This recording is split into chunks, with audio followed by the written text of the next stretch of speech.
Hello friends, মই doctor বিপ্লৱে আপোনালোকক স্বাগতম জনাইছো মোৰ চেনেলত। আজিৰ ভিডিঅ'টোত মই এটা গুৰুত্বপূৰ্ণ বিষয়ৰ ওপৰত কথা পাতিম। সেইটো হৈছে ক্ৰনিক লিভাৰ ডিজিজ বা CLD। ই এটা লাহে লাহে বেছি হোৱা লিভাৰৰ ৰোগ, যি আৰম্ভণিতে ধৰা নপৰিলে পিছলৈ ভয়ংকৰ ৰূপ ধাৰণ কৰিব পাৰে।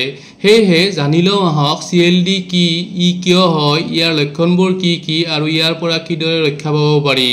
গতিকে ভিডিঅ'টো শেষলৈকে চাই থাকিব।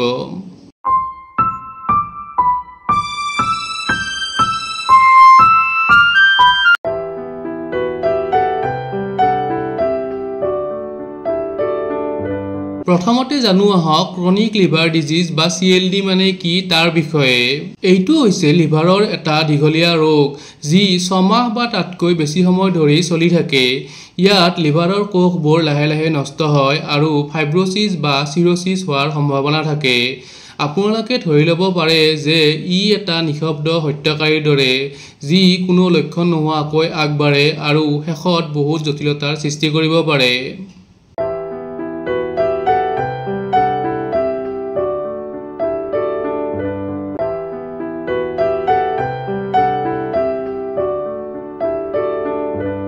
এতিয়া আমি জানো আহক CLD হোৱাৰ মূল কাৰণবোৰ কি কি তাৰ বিষয়ে। CLD হোৱাৰ মুখ্য কাৰণবোৰ হ'ল: নম্বৰ 1, দীঘলীয়া সময় ধৰি এলকহল সেৱন কৰা। নম্বৰ 2, হেপাটাইটিছ B আৰু C ভাইৰাছৰ সংক্ৰমণ। নম্বৰ 3, নন এলকহলিক ফেটি লিভাৰ ডিজিজ, যি অধিক ওজন, ডায়েবেটিছ আৰু অস্বাস্থ্যকৰ খাদ্যৰ ফলত হয়। আৰু কিছুমান আনকমন কাৰণো আছে, যেনে কিছুমান জন্মগত ৰোগ আৰু ঔষধৰ অপব্যৱহাৰ।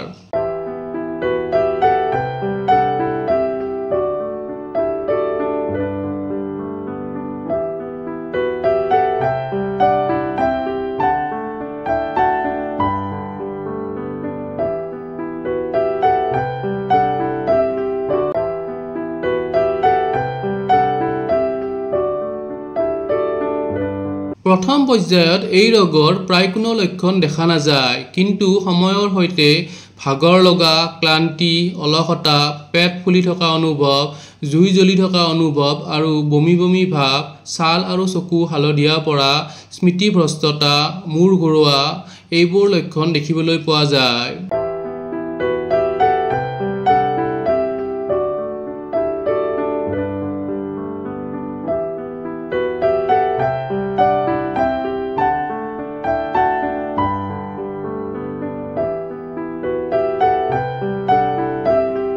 যদি আপোনালোকে এনেকুৱা লক্ষণবোৰ দেখা পায়, তেনেহ'লে অৱহেলা নকৰিব আৰু ততালিকে চিকিৎসকৰ সৈতে যোগাযোগ কৰিব নাপাহৰিব।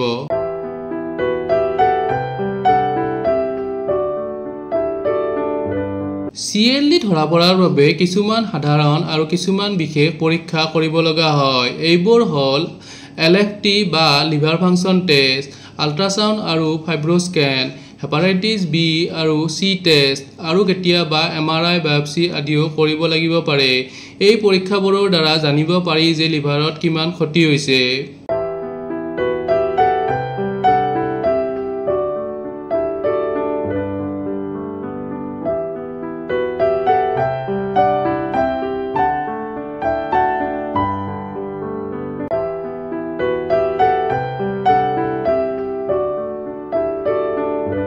এতিয়া জানো আহক CLDৰ চিকিৎসাৰ বিষয়ে। এটা কথা জানি থোৱা ভাল যে CLD হ'লে একেবাৰে ভাল নহ'বও পাৰে, কিন্তু প্ৰথম পৰ্যায়ত ধৰা পৰিলে ইয়াক নিয়ন্ত্ৰণত ৰাখিব পাৰি। ইয়াৰ বাবে কিছু কাৰ্য কৰিব লগা হয়। এইবোৰ হ'ল: পোনপ্ৰথমতে এলকহল সেৱন একেবাৰে বন্ধ কৰিব লাগে। যদি হেপাটাইটিছ ভাইৰাছ থাকে, তেনেহ'লে স্পেচিফিক এণ্টিভাইৰেল ঔষধ গ্ৰহণ কৰিব লাগে।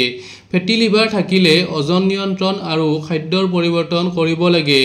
নিয়মিতভাৱে মেডিচিন গ্ৰহণ আৰু ফ'ল' আপ চেকআপ কৰিব লাগে।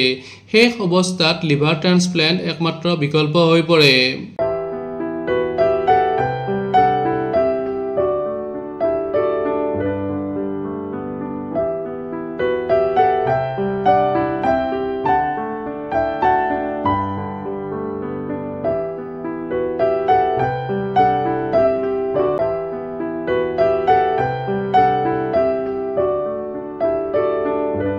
এতিয়া আসল কথাটো হ'ল যে CLDৰ পৰা ৰক্ষা পাবলৈ আমি কি কৰিব পাৰোঁ।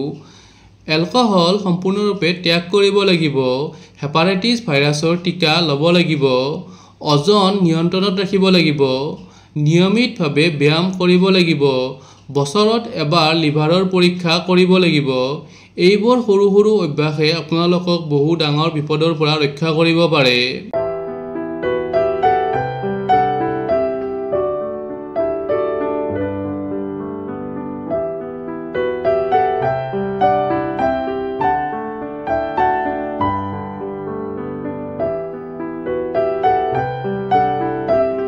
অৱশেষত ক'ব লাগিব যে ক্ৰনিক লিভাৰ ডিজিজ বা CLD যেন এক নিঃশব্দ শত্ৰু ই ধৰা নপৰিলেও ভিতৰতে ক্ষতি কৰি থাকে সেয়েহে আপোনালোকৰ যদি সন্দেহ থাকে তেনেহলে দেৰি নকৰি তৎক্ষণাত চিকিৎসকৰ পৰামৰ্শ লওক ভিডিঅটো চাই ভাল লাগিলে লাইক কৰি দিব আৰু আপোনালোকৰ প্ৰিয়জনৰ সৈতে শ্বেয়াৰ কৰক এনে ধৰণৰ স্বাস্থ্যসন্মত ভিডিঅ চাই থাকিবলৈ চেনেলটো সাবস্ক্ৰাইব কৰিবলৈ নাপাহৰিব আকৌ লগ পাম আন এটি স্বাস্থ্য আৰু চিকিৎসা সম্বন্ধীয় ভিডিঅৰ সৈতে তেতিয়ালৈকে ধন্যবাদ সুস্থ থাকক সতৰ্ক থাকক